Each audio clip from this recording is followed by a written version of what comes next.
Hello friends, అందరికీ నమస్కారం. Telugu life story వింటున్న ప్రతి ఒక్కరికి మనస్పూర్వకంగా థ్యాంక్ యూ సో మచ్. అలాగే విశ్వానికి కృతజ్ఞతలు. మనీ మంత్ర 2 ఎపిసోడ్ 115. గమన వేగాన్ని అనుసరించి రెండో వాహనాలు పక్కపక్కన ఉండి సమాన వేగంతో ప్రయాణం చేసినప్పుడు కదలిక స్తంభించిన అనుభవాన్ని పొందడం జరుగుతుంది. అంటే మీరు వేరు ప్రక్క వాహనం వేరు కాకుండా మీతోనే ఉన్న అనుభవాన్ని పొందుతారు. అలాగే మీ యొక్క ఆలోచన తరంగాల వేగం మరియు మీరు పొందవలసిన కోరిక రెండిటిని ఫ్రీక్వెన్సీని ఒక్కటైనప్పుడు ఆ వస్తువు మీతోనే ఉంటుందనే సూత్రం మీరు కోరుకునే ప్రతి కోరికకు వర్తిస్తుంది. కొన్ని కోరికలు త్వరగా మరికొన్ని ఆలస్యంగా మీకు వర్తింపచేస్తున్నాయి. అంటే మీ యొక్క ఫ్రీక్వెన్సీని ఆ వస్తువుకి సరిపోవడం లేదన్నమాట.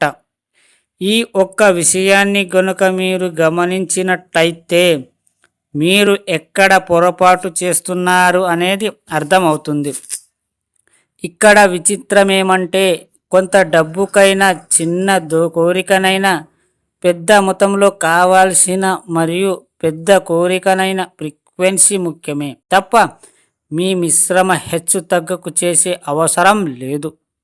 సింపుల్గా చెప్పాలంటే మీ ఆలోచన తరంగాల వేగం మీరు కోరుకున్న వస్తువు యొక్క ఫ్రీక్వెన్సీకి సమానమైనప్పుడు వస్తువు మీరు వేరే కాదు అనే విషయాన్ని గమనిస్తూ ఈ సృష్టిలో మీరేదైనా పొందవచ్చు. అర్థమైందా ఫ్రెండ్స్? మనీ మంత్ర సబ్జెక్ట్ని ఫాలో అవ్వండి. కాస్త మీకు సమయం ఉన్నప్పుడు వీడియో రూపంలో మీకు అర్థం చేసుకోండి.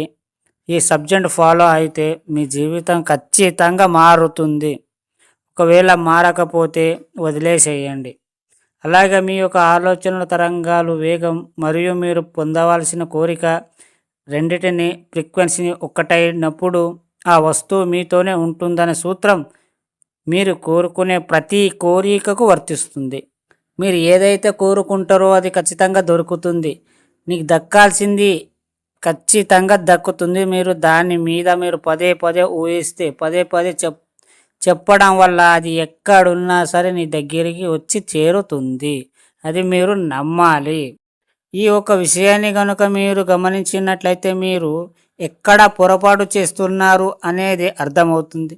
ఎక్కువ శాతం దేవుళ్ళు అవన్నీ మీరు నమ్మకం పెట్టుకోకండి. మీకు మీరే దేవుడు. మీరు ఒక్కసారి ప్రయత్నించండి. ఈ సబ్జెక్టులో ఒక్కసారి రండి, మీకే అర్థమవుతుంది.